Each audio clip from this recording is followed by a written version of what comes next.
শুরুতে আমরা অপরিচিত ছিলাম, তারপর আপনজন থেকে প্রিয়জন হলাম। ওই দিনটা অনেক সুন্দর ছিল, যেদিন তোমার সাথে আমার প্রথম দেখা হয়েছিল। তুমি জানো না, যেদিন তুমি আমায় প্রথম স্পর্শ করলে, ভূমিকম্প ছাড়াই আমার হৃদয় কেঁপে উঠেছিল।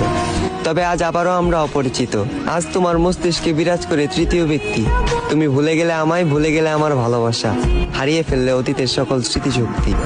আমার হাজারটা স্বপ্ন ছিল শুধুমাত্র তোমাকে ঘিরে, ইচ্ছে ছিল স্বপ্নগুলো পূরণ করব তোমার হাত ধরে। তবে সেই স্বপ্নগুলো আজ রাত জাগা ঘুমের মতোই মাটি।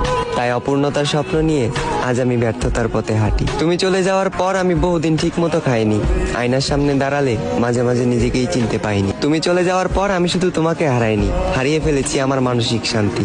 তাই আজ বুক ভরা একাকাশ পরিমাণ দুঃখ আর ক্লান্তি। তবে আমি জোরে সোরে বলতে পারবো, আমি তোমার কোনো ক্ষতি করিনি, যা করেছি শুধু নিজের ক্ষতি। আমাদের শুরুটা অনেক সুন্দর ছিল, তবে ভয়ঙ্কর হলো এর শেষ পরিণতি।